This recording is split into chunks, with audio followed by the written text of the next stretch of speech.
Hello, everybody, and welcome to Vegan Business Talk. I'm your host, Katrina Fox, and my guest today is a beauty industry veteran.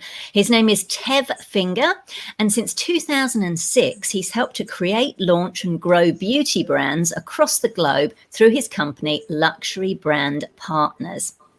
He does this by partnering with key talent while focusing on unique distribution models and collaborating on product innovation while staying on top of the latest consumer trends. Based in Miami, Florida, Luxury Brand Partner products are currently sold in 23 countries across North America, Europe, Australia, and Asia, and can be found in top salons and specialty retailers, including Neiman Marcus and Net-A-Porter. Now a vegan himself, yay, I love it. Tev is focusing his efforts on investing in cleaner brands and ideas to not only help the planet, but also help push the beauty industry as a whole to reach for higher, cleaner, more sustainable standards that haven't been done before. Wonderful. In December 2020, Tev launched R+Co BLEU. I hope I've said that right. That's my French, bleu or bleu, a clean, sustainable, vegan luxury hair care line, which is believed to be the first to introduce 100% PCR packaging. Tev, welcome to the show. Thank you. Thanks for having me. This is exciting. It's exciting. I'm doing a show that actually is important to me on a personal level. Because I've never done something connected to the vegan part, so that's really exciting. I love that. Wonderful. Yeah. Well, I am so happy. I'm always really happy when industry veterans such as yourself kind of see the light and what's going and actually commit to making the change. And we're going to dive into that during our conversation. So very happy to have you on the show. Cool. Let's kick off first with, I'd love to if you can just tell us briefly, how and why did you get into the beauty and hair care industry? So I started off, it's funny, you had said 2006, and that probably is accurate from the Luxury Brand Partner part, but really my kind of introduction to the industry started in 1990. So I've kind of been in the, as I've lost a hair for every year. So I've been doing this a long time. And the first kind of introduction for me was actually a hair salon. So that was it was kind of like a first job, as well as a friend doing a favor and saying, why don't you try this? You may enjoy it. And it was really the furthest thing of what I thought I'd end up doing in my life was working in a hair salon. I'm certainly not creative where I could cut hair. Knew that I didn't have that skill, but there was a salon owner that was kind of a family friend that took a liking to me and said, come and just work for a little while. You may enjoy it. And he was spot on. I really did enjoy it. So kind of the entry point was a hair salon. And luckily for me, that hairdresser, the salon at the time was called Bumble & Bumble, and it was in New York City. And it was a fairly successful salon in the early 90s. But like a lot of hairdressers and owners, he was quite, it was a visionary. Really was an artistic driven visionary. So business people can be business, but also visionaries. And they're not always. And sometimes it can be too much business and sometimes too much visionary, and just finding a balance. But he definitely was a visionary. And I was very lucky to kind of have that as a starting off point. And he had this crazy idea to start a product line. And that product line was Bumble & Bumble. And I remember telling him, I said, this is a terrible idea. I definitely don't think we should do this. And he said, no, this is going to be huge. We've got to do this. And I said, all right, well, if we do this, there's a lot of competition. So I kept trying to come up with every reason why not to do it, which through my journey in life, as you're an entrepreneur, you're always going to find that people are doing that to you. They're always telling you probably why you shouldn't do something. And I think as an entrepreneur, you should be very aware of why you shouldn't, but you should also search for the reason why you should. And for me, he was a great mentor to kind of make us think we could do the impossible. I mean, the reality at that point in time, a tiny hair salon creating their own hair product to go up against Paul Mitchell and Aveda and these huge brands. And because we didn't know any better, I think that was part of our success. We didn't, like most people probably would have said, what are you doing? Are you crazy? And we just started selling our product and doing our thing. And one of the things, and this is in the 90s, he happened to be a very health conscious hairdresser. So he wasn't a vegan, but he was pretty much vegetarian, and he was very much into holistic medicine, and he loved Ayurveda and yoga and all that kind of stuff. So that, that was kind of an introduction. It wasn't a far, veganism. There's levels, I guess, right? And so from a health conscious perspective, he was way ahead of his curve. And one of the brands that he thought we should kind of go after and build a better version of was Aveda. And at that point, Aveda really broke. If you look back in time in the 90s, Aveda really broke a lot of paradigms. They were really the first healthy kind of conscious brand that saw the world in a different way. Now, what's really interesting is I'm not sure from a health perspective that it was any more healthy than most of the brands that were out there at the time, but at least the desire was there. And I think what's really interesting, if you span over the last 40 years now, there's been a huge movement now to the real quality side and the efficacy of health. So health was a buzzword, and I think had very good intention. I think Aveda had very good intention, like we had a good intention. We put a lot of seaweed and kelp in our first shampoo at Bumble Bumble, which was like staggering, if you can imagine at that time. Everything else was chemicals, if you imagine. But the bottles were all plastic, and no one. This is kind of before. So for me, having that start, we ended up building a business and sold it to Estee Lauder in 2006. Wow. And so at a very at a youngish age, I had a first entrepreneurial success, and I loved it. And so most entrepreneurs thrive off of the game, not necessarily just the score, but they enjoy what they do. So I certainly did, and I looked for the next opportunity, and that was a brand called Orbe Hair Care. And I was going to ask you about that. Yeah, because that was it was simplistic, really. Bumble was kind of a lower price point, and for Orbe, if you fast forward 15 years later, from when we started Bumble to when we started Orbe, the world changed a lot. So at Orbe, we took sulfates out and parabens, and this is going back to 2008, 2007, 2008 at that point. We took sulfates, parabens. We started messing around with cleaner formulas and less chemicals. The packaging was still completely full of plastics and everything, because at that point in 2008, it still was, just the mentality wasn't there yet. Plus, the manufacturers really were not, that's a big part of this, the health movement. The manufacturers have to move with the movement. So to launch a product and if no manufacturers are making, sustainable packaging, it's going to cost you 10 times the price.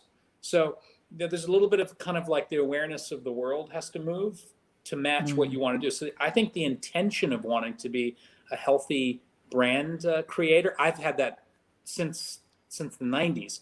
But the real reality is Orbe still wasn't there, but it was definitely a big movement for us. It's like if you look at the history of people, it's just, there's like these moments where you keep jumping. And what happened after we started Orbe, also built that brand up and sold that in 2018 to a Japanese corporation called Cow Corporation.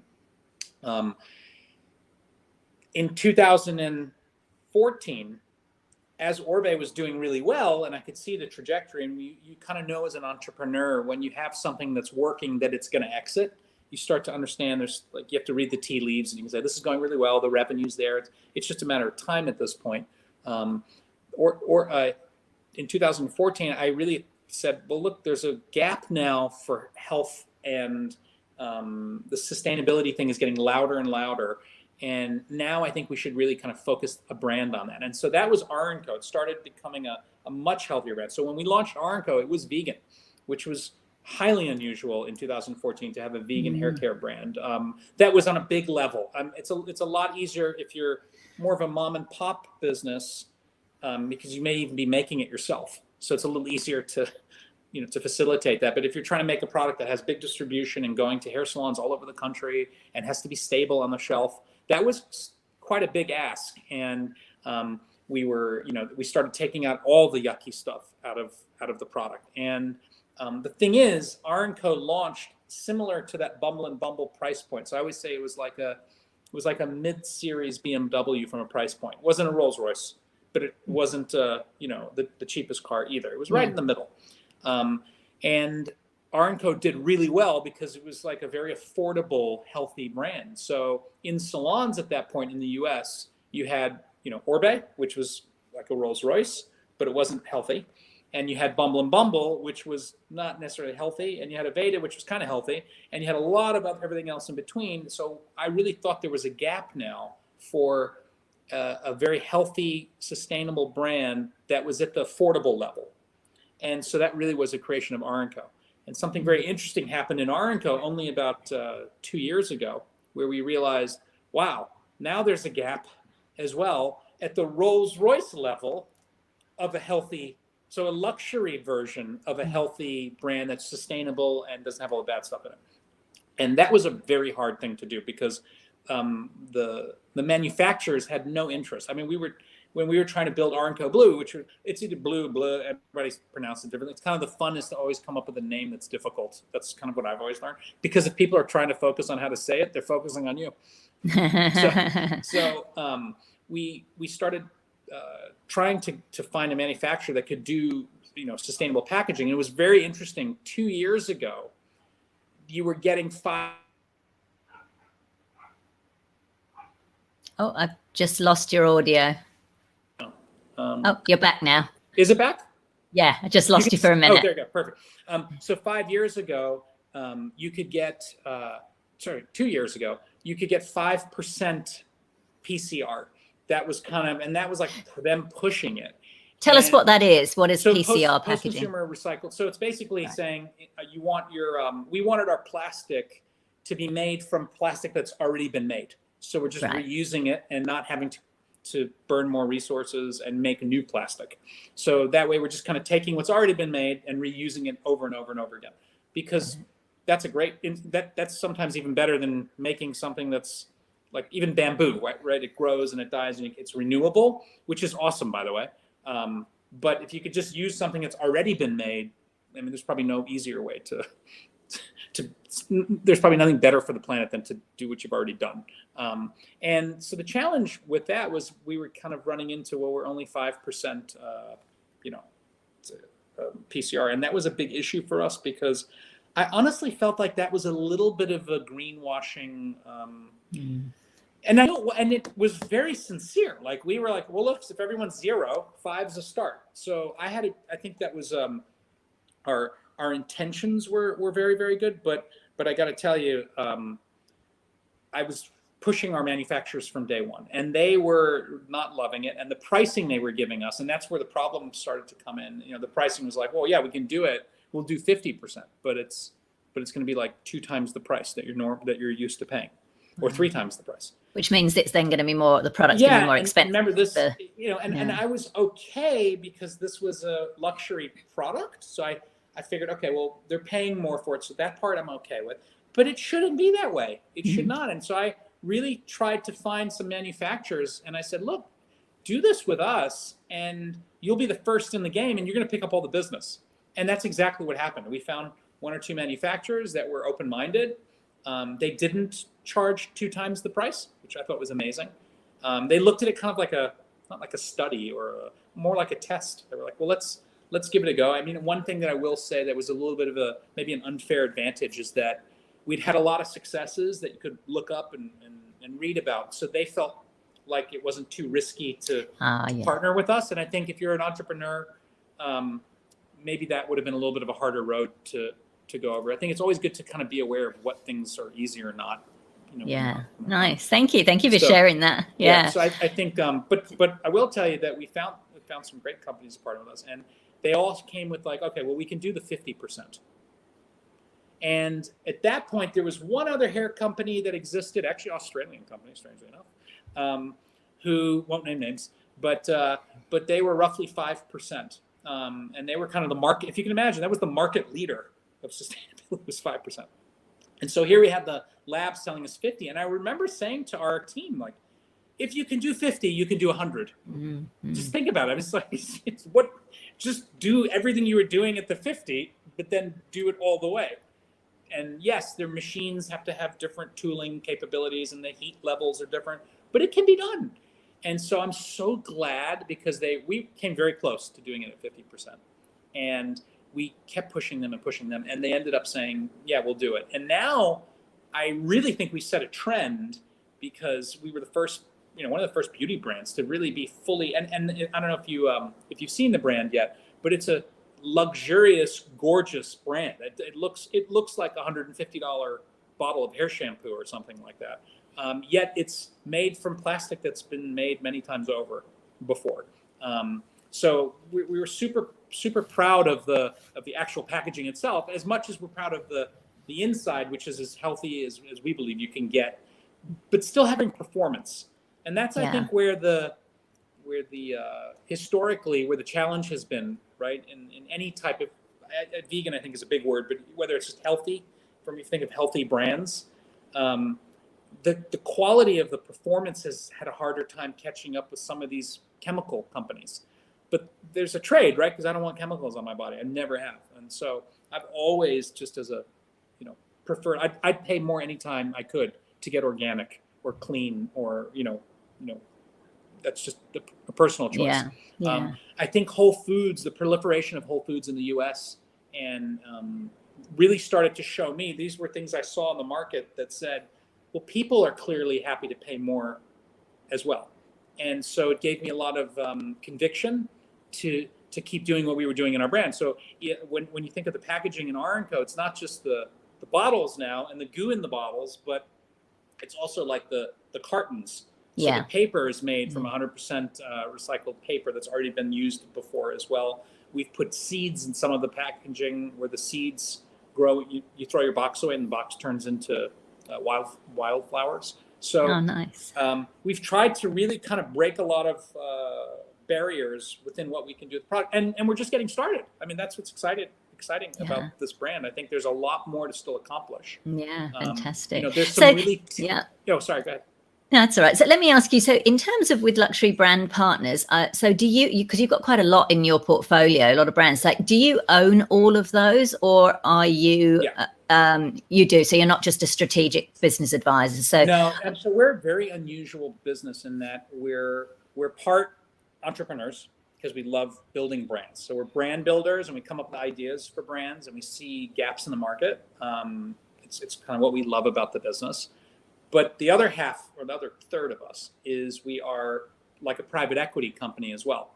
So we also look for, we make the investments, and we invest the money as well. It's our cash. So we're kind of part banker, private equity, part entrepreneur creating. And then third is we're the operators, which is really interesting, because it's like having three different types in one business. A lot of times an entrepreneur can be one or two of those. It's rare that you have a business where you're performing all three functions. And so do you own 100%? Do you own 100% of the companies then, or a part? No, some of them it might be part. Most of the time we own the majority. There's been one time we haven't. Right. And it was a wild success the time we didn't. So I'm actually very open to not owning the majority. It's just that if you're going to put in all the money, come up with the idea, run it, and then you have a face connected to it, you should really own the majority, because doing the majority of the work. So on average, we own probably 80%. That's kind of our average that we own. And then the partners. So, for us, that's kind of the luxury brand partners part. Wasn't actually us. It's that we're partnering with, really people that know what they're doing in their domain in business. So whether it's a makeup artist, a hairdresser, a nail polish expert, today could just be an influencer as well. And we like to get someone who has a skill set who's also an influencer. So that's kind of like a new paradigm, is to try and get something like, I'll give you an example. One of the brands we have is called One Size. And it's a very exciting makeup brand that we launched in Sephora. Actually, we launched literally in August of last year, which is in the middle of COVID. So we had one customer, which was Sephora, and the door was closed basically for the most of the year. And the brand still did phenomenally. I mean, talking about like over $10 million in the 4 or 5 months. So from online sales. Very, very, and they did most of their sales online. From online. Yeah, got it. So you're looking for, So when you're looking for businesses coming online, COVID's slowly going away, thank God. Great. And so now you're getting door sales as well as the online. And a lot of that I attribute to the founder being a makeup artist, but also an influencer. So that's that's kind of that dual function that we kind of tend to look for now. So the business is always changing. Right. That's what's exciting. It's like from how we started a long time ago to today, we're always adapting to who can help promote the business the most. And then what hasn't changed is the good business acumen in the background to run a business. Because I truly believe all businesses on the back end are the same. Right. They need, you got to make really hard decisions. You got to say, what's my software I'm using?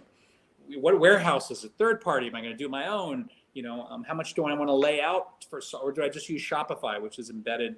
You don't have to start your own software, right, to do that. So there's all these millions of decisions that you kind of have to make as an entrepreneur, which, my heart always bleeds for entrepreneurs because I know how hard that is, and it can be so daunting. That's why I think, your podcast you're doing probably really helps a lot of people in a really big way. And that's the aim of it. Yeah. I think it's great to help people and pay it forward. You never know what that'll, hopefully someone who's listening to this one day comes to us and wants to do a brand, and next thing you know, there's a partnership because they heard a podcast. You never know. Yeah, absolutely. I know certainly was at least someone I know in the UK who I think will be good to get in touch with you. Kelly, if you're listening, yes, I'm talking to you. Now, I wanted to ask you, Tev, so I know when you talked about Oribe, I probably pronounced that wrong. No, that's fine. That one also that one's also good. Oh, wonderful. You mentioned, I think this is helpful to know for brands, is like you mentioned, going up against these big conglomerates who, can cut the prices. So if, you've got a brand, a vegan, clean, sustainable brand is starting up, how can they now at this particular time, in this day and age, how can they go up against these big conglomerates? What's your advice there? It's a great question. Look, the first thing is a conglomerate by nature is big. I mean, that's the thing. So I think what you have to do, and every single business that I've ever either invested in or operated and run and been a part of, like Luxury Brand Partners, I really believe that the strategy behind a brand is like 99% of the battle is how you kind of perceive it and what the gaps are and what you're going to do and how you're going to fill it. So that's a really important question if you're going to build a brand that's going to go up against conglomerates. And I think from a simplistic perspective or a macro perspective, conglomerates are huge by definition. And when you're big, you move slowly.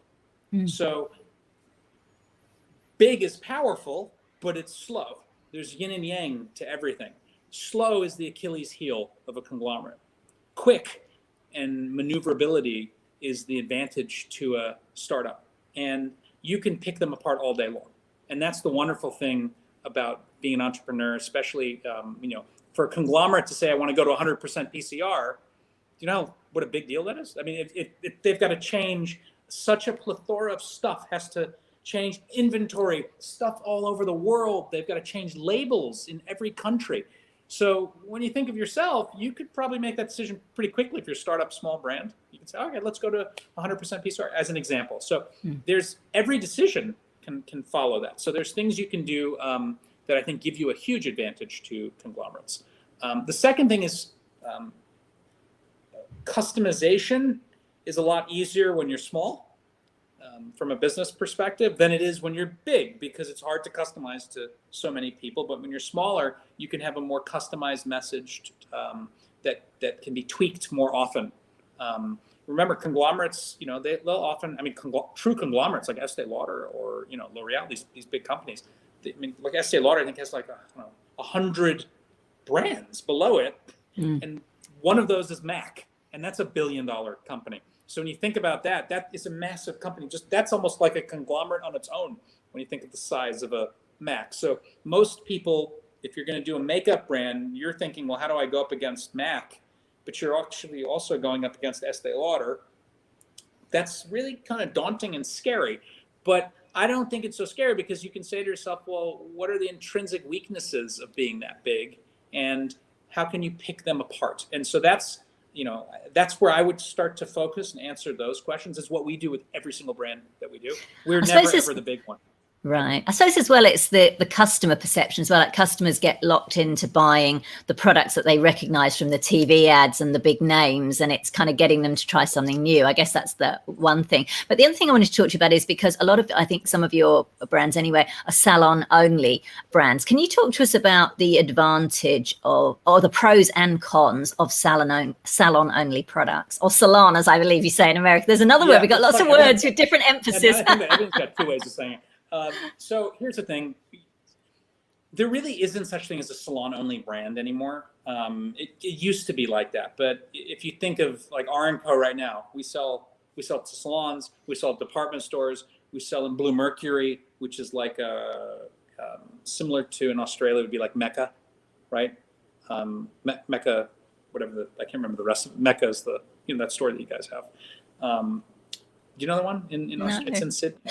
It's called Mecca. They're kind of like a Sephora-esque kind of store. Oh, really? We've got Sephora here. Okay. Yeah, so Mecca's Mecca's like an Australian version of that, which they do a really great job. Very, very cool store.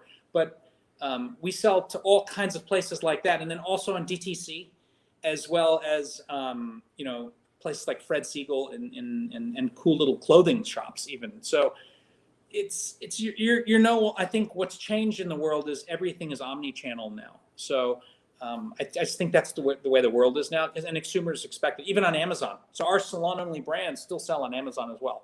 Okay, right. So I think the salon-only model has kind of died. And it's interesting. I'm asking that. Perceived that way.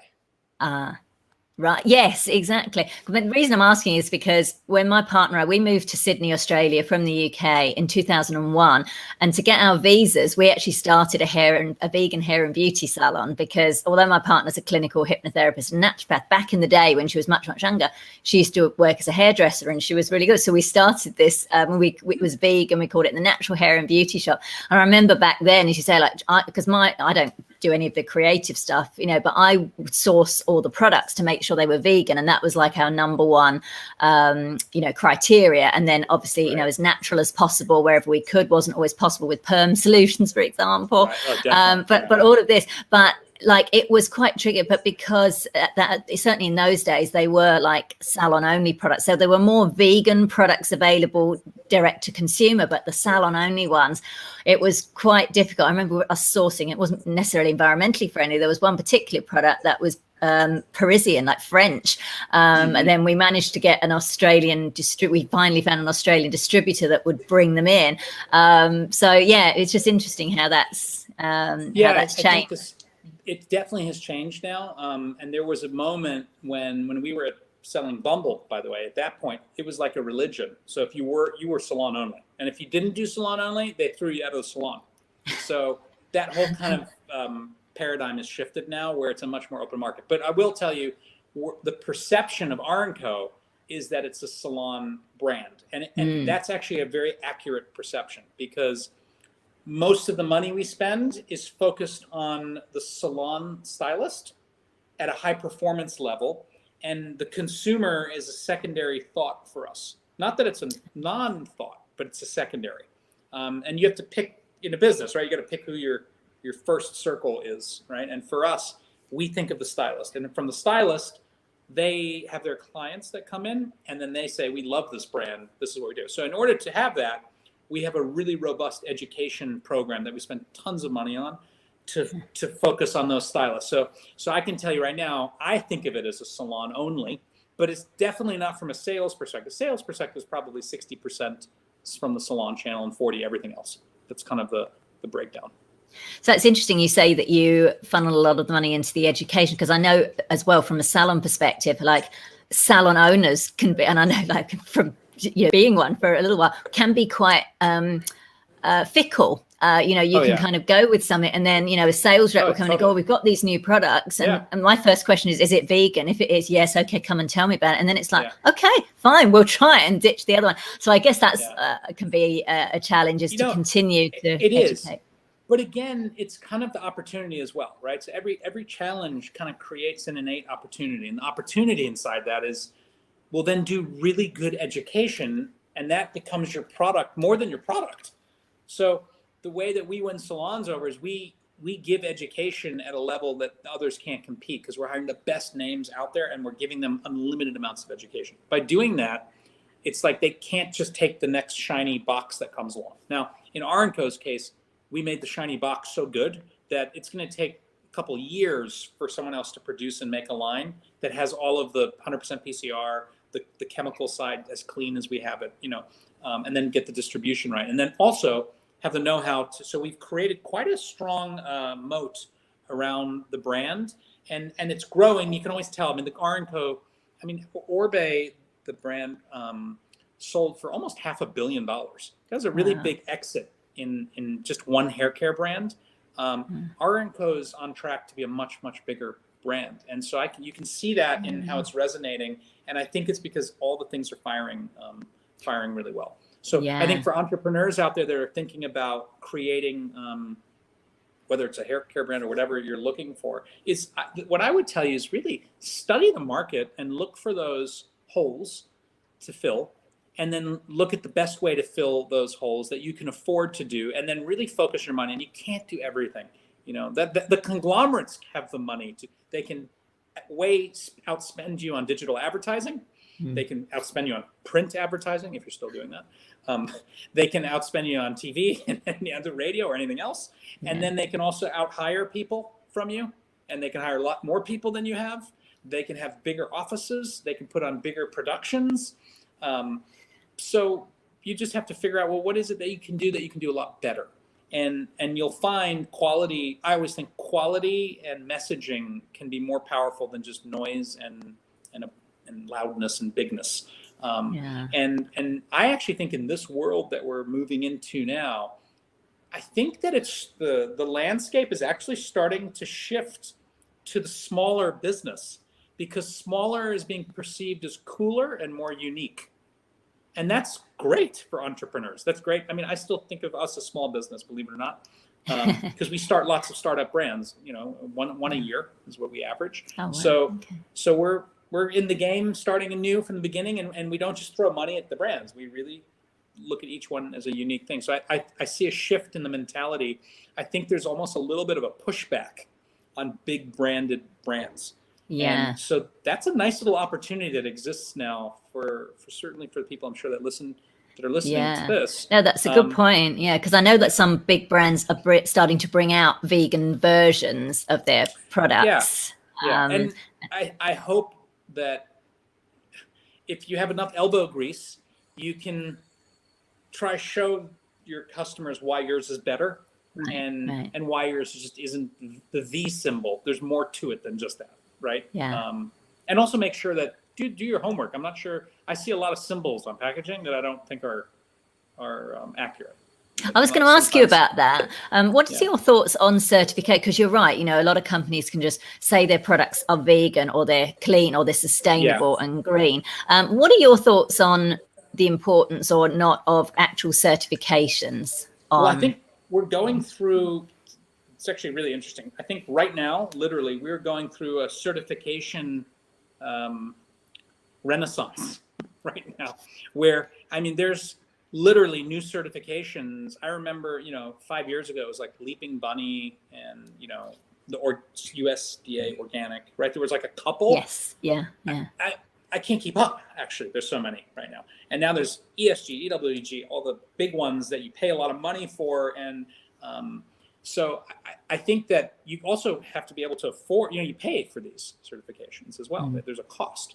And so for a little startup to certify every badge on your product, I don't think that's necessary. I think that if you have got an Instagram and a following and you're a very passionate founder and you tell people what you have, certifications are just one part of it. Now you'll get to a point where you start to become a bigger business beyond just your community and who listens to you and who's buying from you.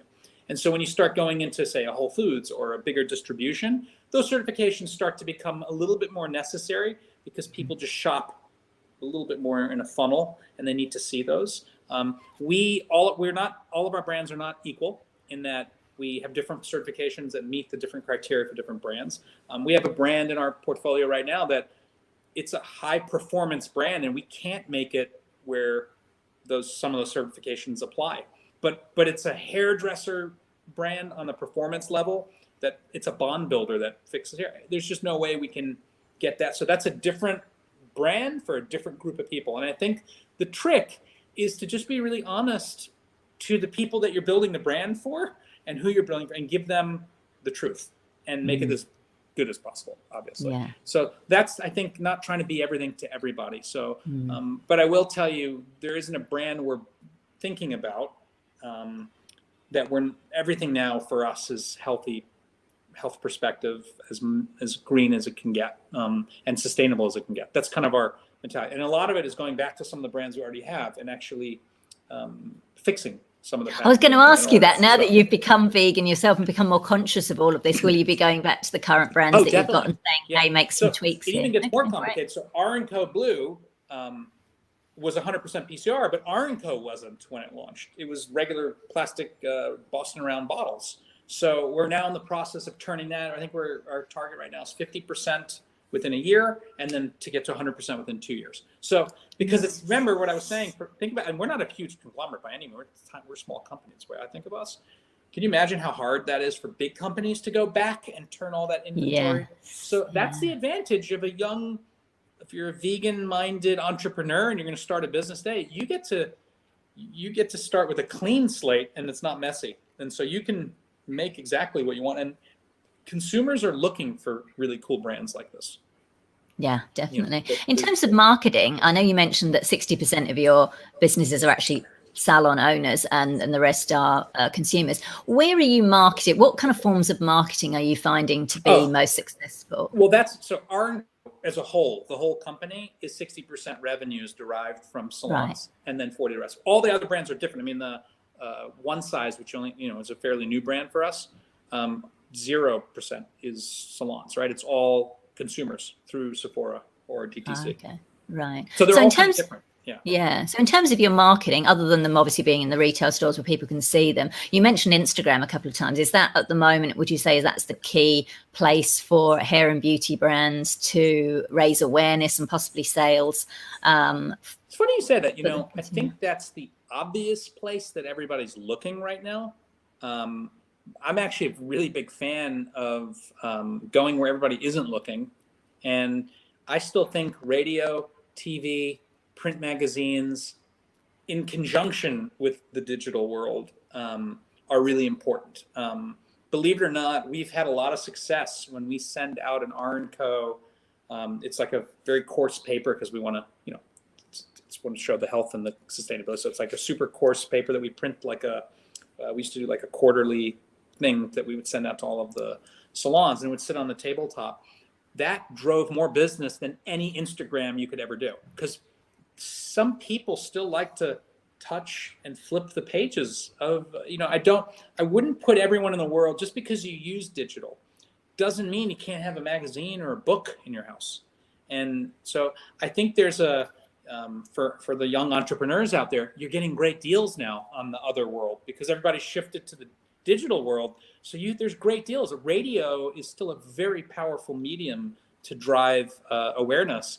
And even like a podcast it's not necessarily an Instagram that we're doing right now, but a podcast like this is a very powerful way to drive awareness. So I think I look at all of them as weapons. And while everybody's focusing on one, the price has been devalued on the others. So that's where you should be spending some of your money, because those others are just as powerful. And a consumer that buys into your brand, as long as it's authentic and real, and you continue to do the good service that you do, you should be able to have them find other people, and they might use the digital realm, right? Facebook, Instagram, to promote. There's nothing better than getting people to talk about a product they love. And it turns out that in beauty, that happens a lot, and in food, that happens a lot. So if you go to a restaurant, I mean, think about it. Some of the restaurants that you find out about most often are from hearing about it from somebody else. Unless you're a foodie and you read the, Foodie Times, right? Or an Instagram on websites. But for me, I'll always hear someone say, "Oh, I've tried this great restaurant. You should try it." And I think that's kind of what I'm always striving for in our brands, is that you get people to use the product and fall in love with it and just recommend it to. If every one of our R+Co users recommended it to 10 people, we would grow by 10x, which you're not growing by 10x just by heavily buying AdWords on Google, right? So there's definitely the old school way of doing business still exists, and it's still powerful. It's just about meshing the two together. And of course, we spend a lot of money on the digital side as well, but it's not all of it. It also is brand specific as well. So there's certain brands that are very that lend well to the digital world. Like makeup is done very well because it's you can see it so clearly on a digital canvas.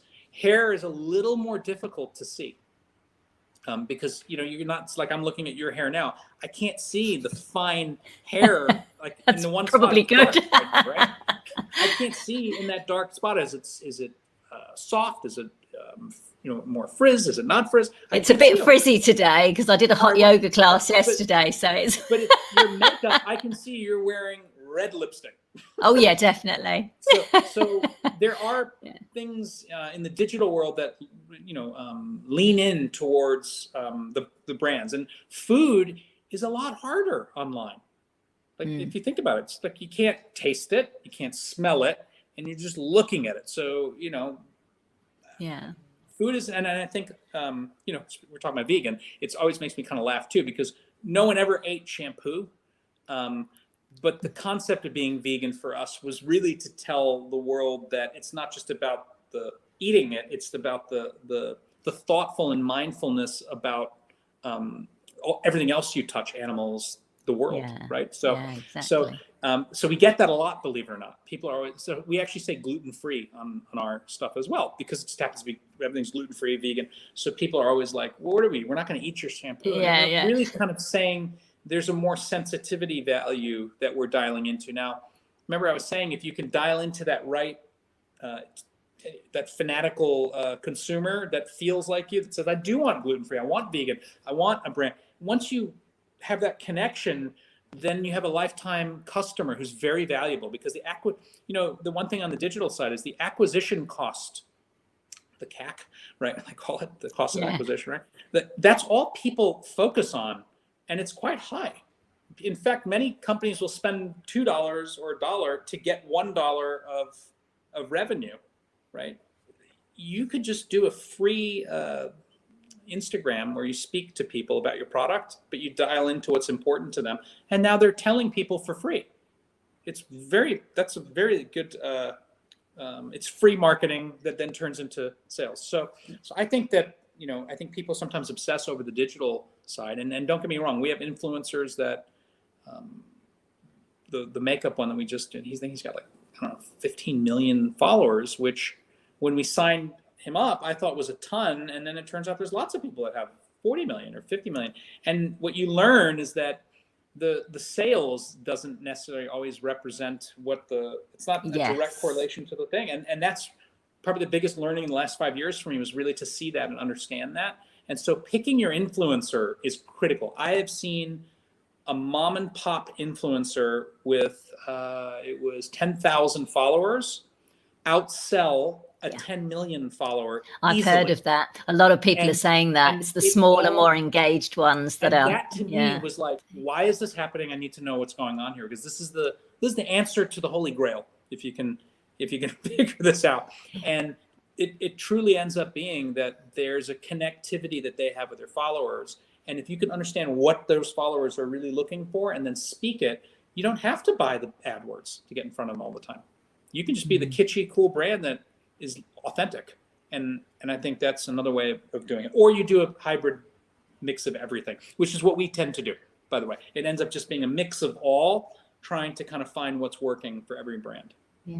Before we wrap up, I'd just like to ask you briefly about pricing, because I know you mentioned some numbers there, because I think sometimes a lot of entrepreneurs, particularly in the beginning stages, don't quite price their products right. Like either typically they will undercharge, and so then if you get into a retailer, or then you've got a distributor, so the more people you've got in the mix, and then the entrepreneur ends up getting not much profit on their product. Do you have any tips or advice on how, particularly a startup hair or beauty brand, should think about pricing their products?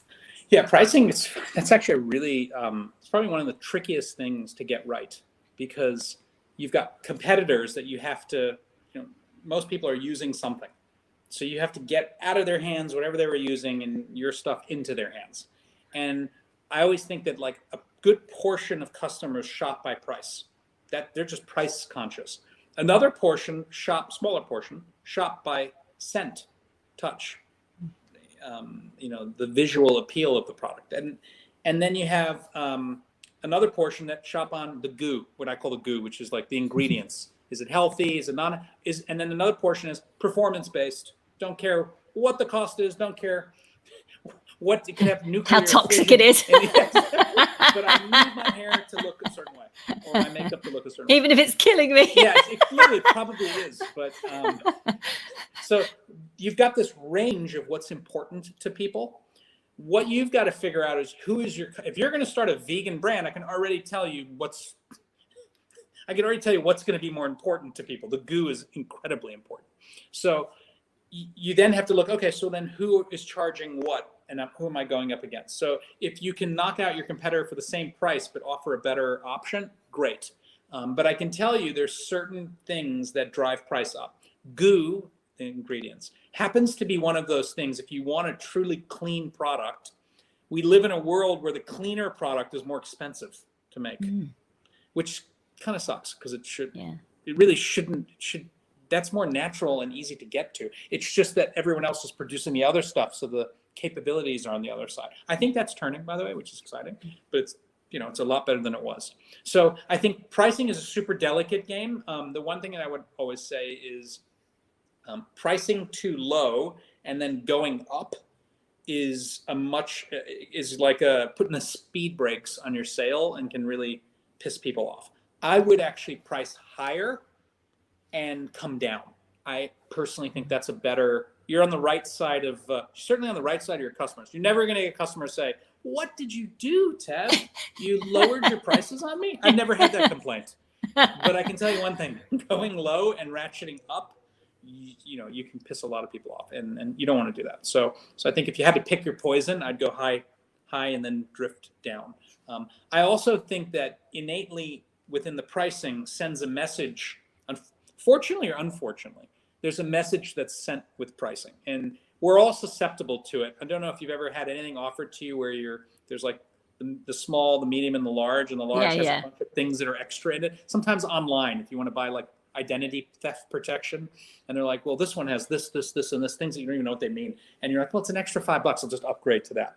Yeah. People, no matter who you are, assume the higher the price, the better, or the quality is there, or the more value is there. So there are brands I've seen that absolutely have no reason to be charging what they're charging, but they're clever because they figured out that customer they're going for wants to pay a high price or they're not going to buy it. So there's a whole psychology even in pricing. So these are the things, we look at, I can talk about this stuff for years on end.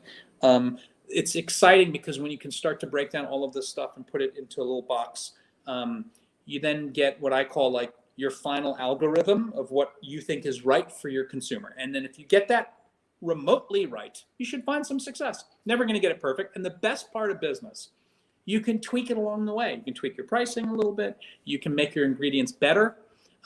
If you can only afford a 50% PCR product because the vendor you like that's all they're doing, but it's going to get there, then start with 50 if you think you can get away with it, because that at least sends and tell people that you intend to be 100. Yeah. You're at 50 right now because you can't afford to do it. But here's the thing, you put your money into the goo. And I think I'm a goo person. That's me. To me, I love packaging. I love scent, fragrance, the visual. I love it all. But if I had my pick, I'd rather pay more and have a healthier product.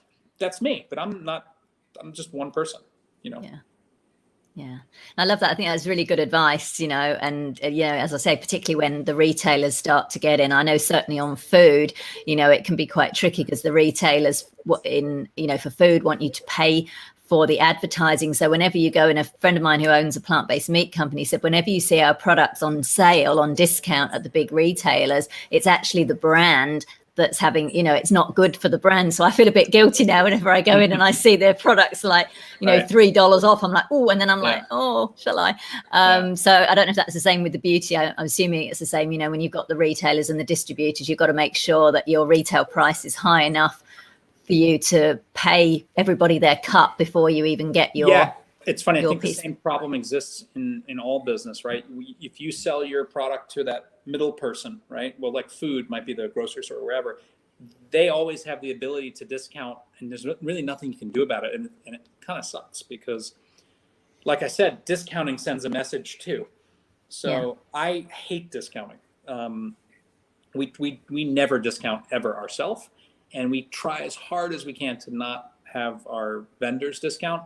But interestingly, in the U.S., it's actually illegal to control what people sell the product for. So you have to be very delicate on how you can, it's in fact, it's called the manufacturer suggested retail price, the MSRP. Oh, really? Suggested for a very particular reason, because otherwise you get there's price fixing and all kinds of things that come into play. So there's a dance, but you can try and pick like-minded partners. That's what I would tell any entrepreneur as well. Try to pick like-minded partners and don't just sell your product to somebody. Sell it to somebody who you feel gets the business and would make smart decisions, and that they'll serve you very well, which is great. That's cornerstone of a good business. I love that. Tev, this has been brilliant. I think it's just so good to have someone who's such an industry veteran, such as yourself, who's now gone vegan and really going down this clean, sustainable, cruelty-free path. I think it's fantastic. Love the R+Co and the R+Co BLEU. And for anyone who wants to check out those brands, you can go to luxurybrandpartners.com, to r&co.com, and to bleu.randco.com. If you're watching this episode on video, you'll see those URLs along the bottom of your screen, scrolling along. And if you're listening to the audio version of this podcast, those links will be on the show notes page for this episode. Tev, it's been such a pleasure speaking with you. I really appreciate you sharing your insights and your wisdom, and look forward to seeing your brands continue to grow. So thank you for joining me. Rena, appreciate being here. Thanks everyone for tuning in. Bye for now. Bye.